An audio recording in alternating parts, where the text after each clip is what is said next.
Help on it, Norm. Help, help, help. Stop it.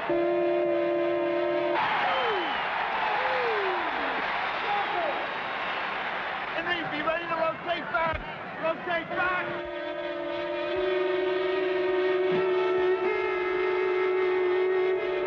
Down. What's this? That's his back cut, Phil. That's his motion, Phil.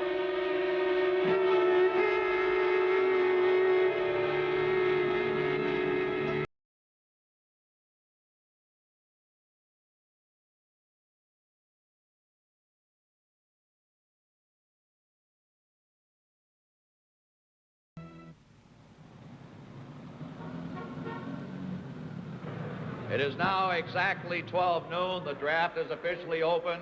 I want to welcome all the fans that are going to join in and help make this draft a success. The first pick is the Los Angeles Lakers. The Los Angeles Lakers select Irvin Magic Johnson, Michigan State, 6'8", 200 pounds. For being #1 drafted, first, I was just elated over being that, you know, and I never thought that I would be in an NBA championship. It's like, I mean, it just means so much. You can walk around with your head proud. The whole next year, everywhere you go, the world champion Los Angeles Lakers is coming to town. I mean, it makes you feel good, and it just means so much to me. It's undescribable how much it really means to me, and I would just like to have it, and I'm going to go get it.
Lenny Wilkins and the Seattle Sonics will not repeat their heroics of 1 year ago. The Lakers win the West 4-1.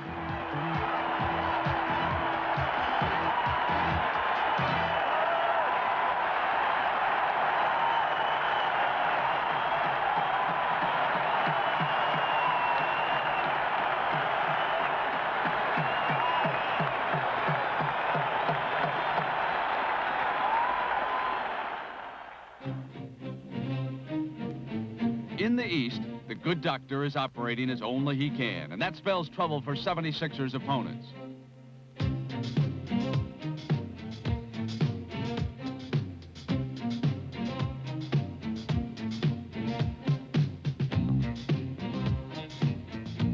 Dick Motta and his Bullets were the champs in '78, finalists in '79. Now they're gone in 2 games.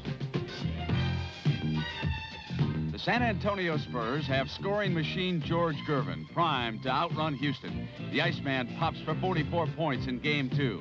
But the Battle of Texas is captured by the balanced Rockets attack, 2-1. The NBA's Rookie of the Year, Larry Bird, made this a turnaround season in Boston. The Celtics compiled the best record in the league, and experts are predicting a Boston-Los Angeles final.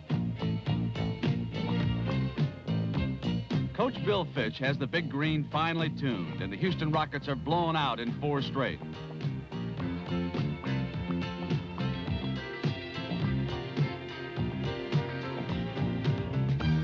In Philadelphia, the 76ers, removed from the spotlight by the Celtics' resurgence, are quietly yet efficiently advancing to a showdown. The feisty Atlanta Hawks just cannot contain the Sixers' front line, and Philadelphia joins Boston in the Eastern Conference Finals.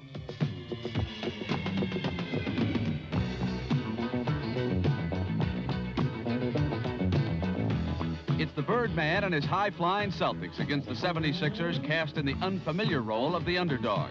But Coach Billy Cunningham's men have a shock in store for Boston. Playing inspired team basketball, the 76ers pull off the upset of the playoffs in convincing fashion, 4 games to 1. It'll be the Philadelphia 76ers against the Los Angeles Lakers for the NBA championship. A surprise? Not to Billy Cunningham. People think we did sneak up and get to the finals, but I felt that this team was the best team, and I could just see this team coming together as a group. And we have just one objective as a team, and that's to win a championship, and individual goals have been put to the side. Since 1977, it's occurred to me that it's very stupid to go to the finals and lose. So this year, you know, we're here. We want to win. I want to win very, very badly. And I agree with the international way of thinking that it is the most coveted prize that a basketball player can receive, and I'd like to receive it. Welcome to the land of movie stars, sunshine, and air that's clearly visible for the opening of the 1980 Championship Series.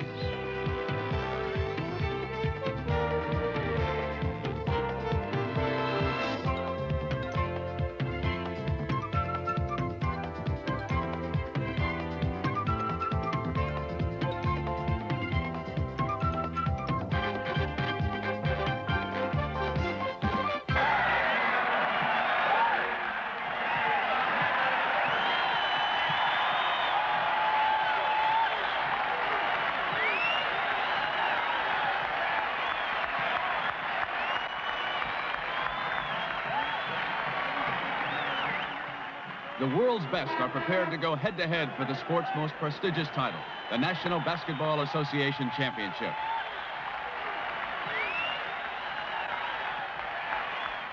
The 76ers sprint out of the starting gate on the opening tap as Caldwell Jones and Darryl Dawkins team up for a Dawkins dunk.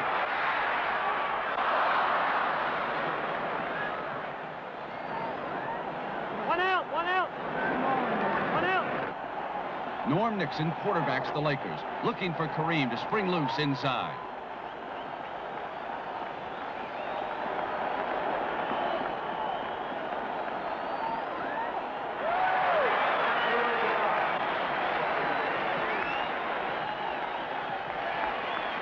Lionel Hollins, a key addition for the Sixers after Doug Collins was injured, joins forces with Maurice Cheeks for a lightning-quick backcourt tandem.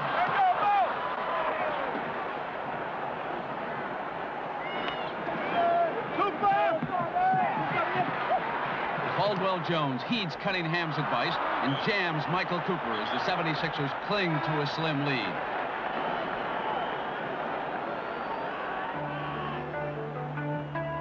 The muscle of Jones and Dawkins has denied Kareem the ball, but now the big guy suddenly sheds his defenders and goes into the role that Sixers coach Billy Cunningham dreads. The view from the opposing bench is devastating, and Cunningham tells it exactly like it is.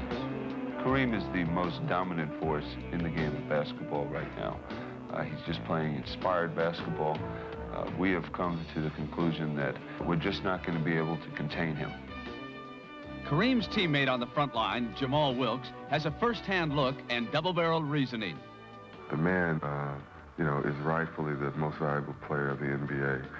Especially right now, he seems to be so motivated that although it's still a pro game, it's more of a college flavor to it. Kareem's Game 1 performance is typical. 33 points, 5 assists, 6 block shots, and 14 rebounds. A one-man demolition crew. Timeout.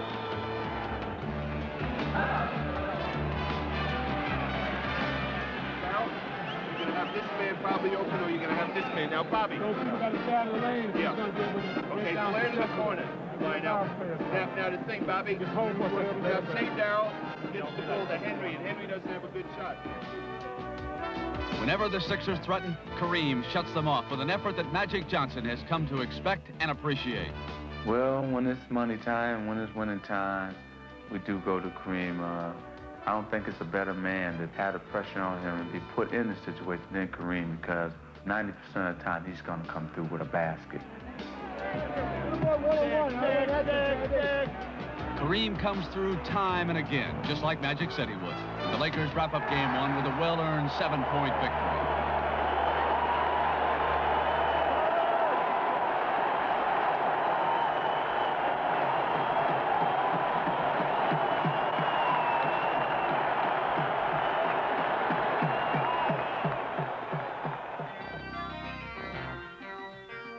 Big Daryl Dawkins was plagued by foul trouble in game one. But game two is a different story. His Lakers coach Paul Westhead has seen Double D in a new light. Dawkins' shooting touch fires the Sixers to a sizable early lead.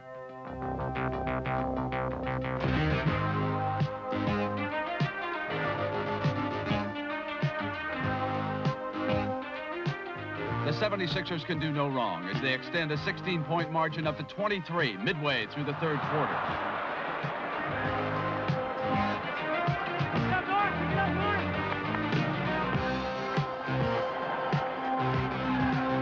Bobby Jones exemplifies an aggressive defense.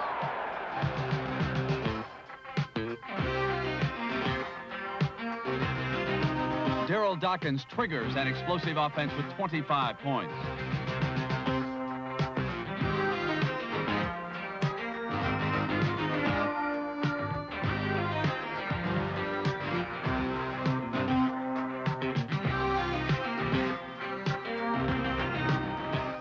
Everything is going Philadelphia's way.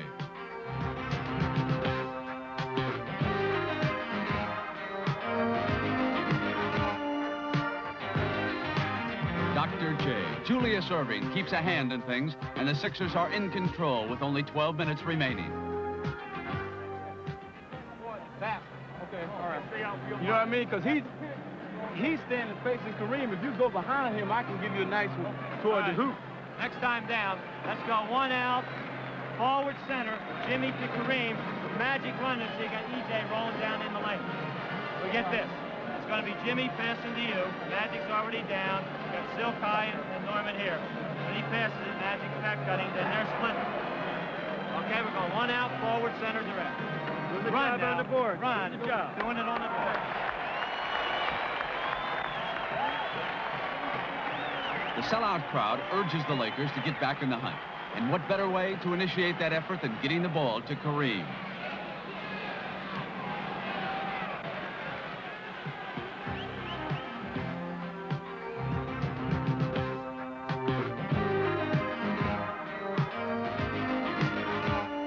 Norm Nixon misses, but extraordinary second effort by Jamal Wilkes gives Los Angeles hope.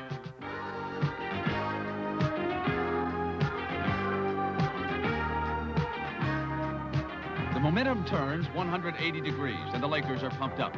It's an attempted comeback of gigantic proportion, but Sixers defensive ace Bobby Jones could have almost predicted it.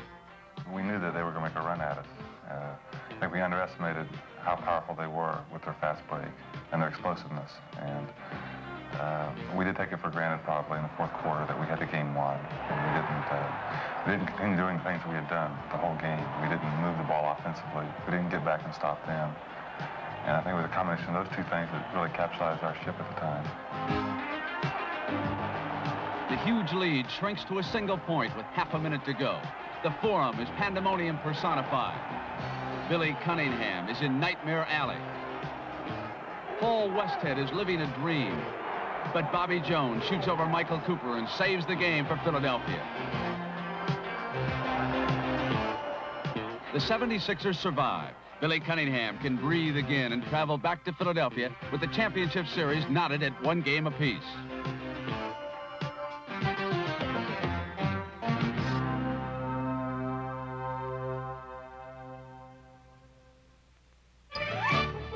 The city of brotherly love, 3,000 miles east of Los Angeles, an historic early American settlement that is revitalized and flourishing anew.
The Spectrum fans' response to the national anthem will be their most positive reaction for the day. The Lakers' late rally from Game 2 spills over into the beginning of Game 3. Kareem Abdul-Jabbar and Jamal Wilkes open up in high gear, and the Sixers are down by 8 points after just 3 minutes and 6 seconds of action.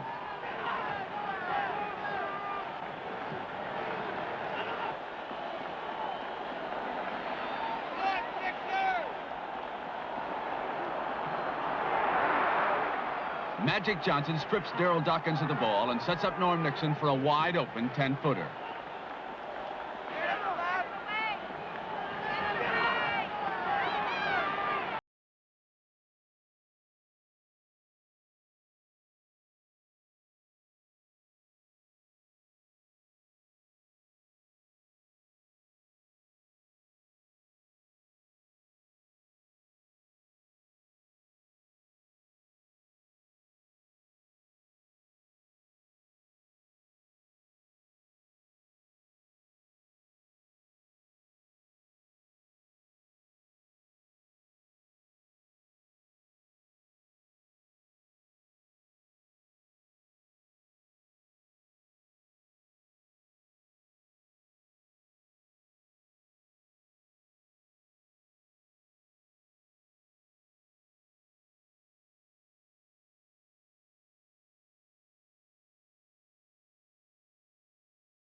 Billy Cunningham can't believe his eyes. The 76ers are never in it. After erasing the Lakers' home court advantage with a 4-1 victory in the second game, the Sixers come out flat, and the Lakers reclaim it immediately.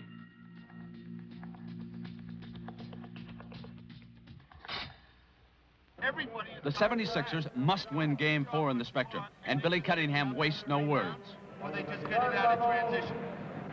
Everybody's got to get back. Everybody's got to do their job. Everybody's got to want it.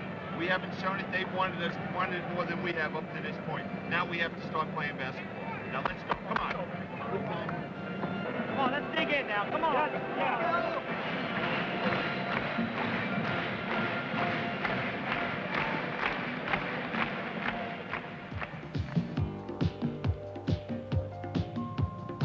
A nip-and-tuck first half has the Lakers on top by 2 points, and the lead continues to seesaw back and forth in the second half.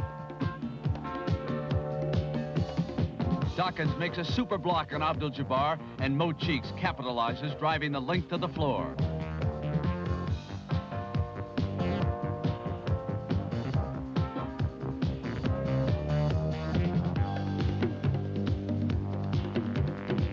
Bobby Jones blocks Norm Nixon's shot, but Kareem leaves nothing to chance.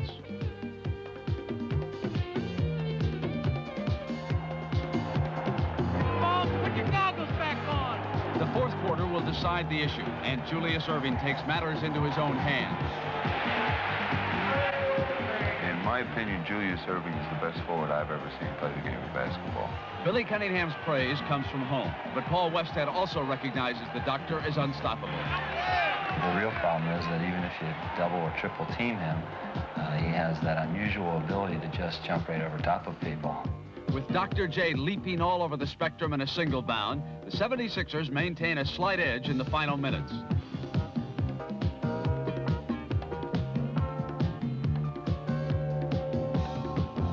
Everyone loves to watch the doctor in full flight, but to Magic Johnson, that can represent a true test of concentration. Sometimes you get caught watching him, you know, and I have to smack myself in the face sometimes and say, quit watching him, you got to play against him.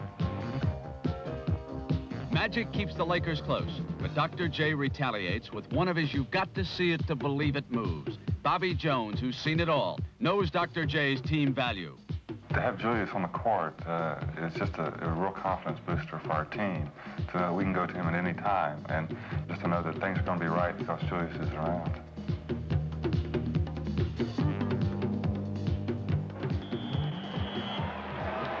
The Lakers have 6 seconds to produce a mini miracle.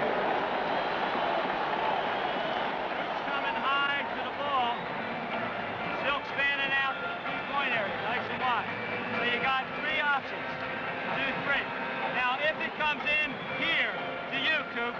Look to kick it back to Magic. All right? You got plenty of time. So we're shooting the 3. Any more timeout? No, we don't have no more.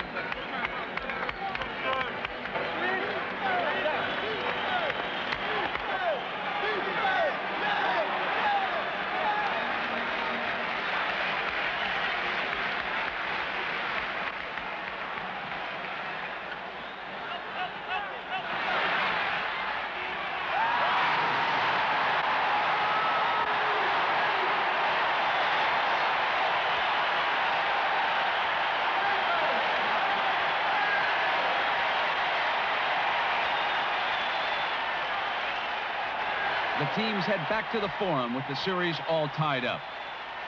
The series is going to be won by a player making that second effort and perhaps getting a tap in, or somebody diving on the floor and getting a loose ball. So despite all of the great talents on both teams, I think it's probably going to be an effort play that's going to win it.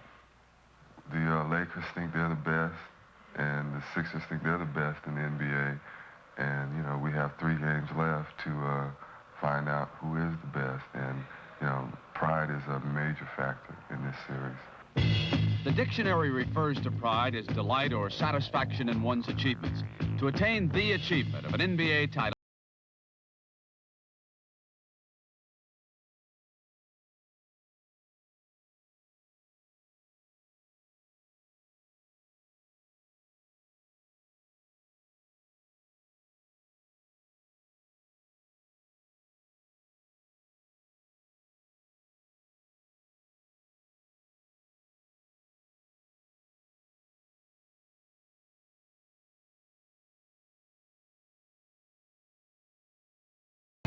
the big men dominate the pivotal game. Dawkins provides a slight first-half advantage. Abdul-Jabbar carries the Lakers back to a tie. Kareem is on a tear, gives the Lakers a 2-point lead, but sustains an ankle injury on the play.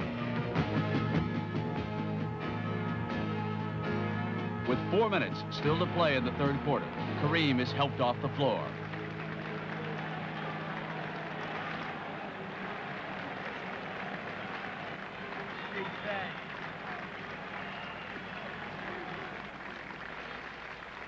A crushing blow to the Lakers, and a golden opportunity for the Sixers. But incredibly, Philadelphia fails to capitalize.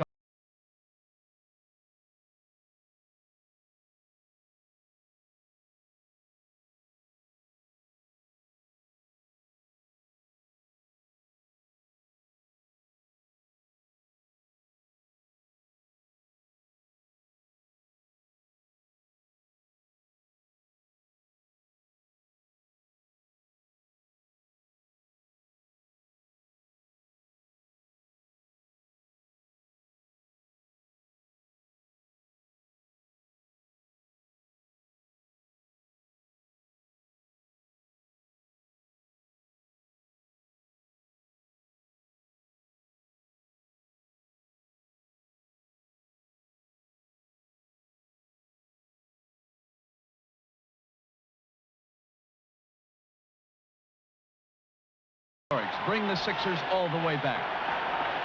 The Lakers set up Kareem for the decisive shot.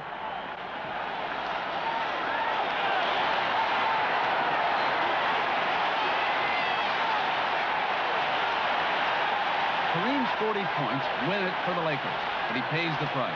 His ankle is severely sprained, and he does not make the trip to Philadelphia.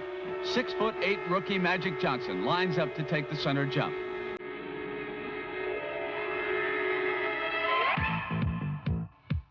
Irvin Johnson's the name, and magic is his game on this mystical night. Johnson rolls up 22 first-half points, and the game is dead even. The second half begins with a shockwave of Los Angeles.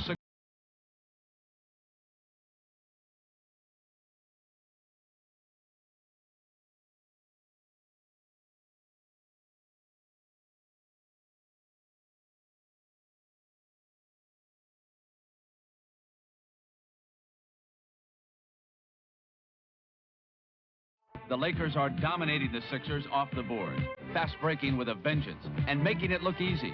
The first 14 points of the third quarter are all on the Los Angeles side of the scoreboard.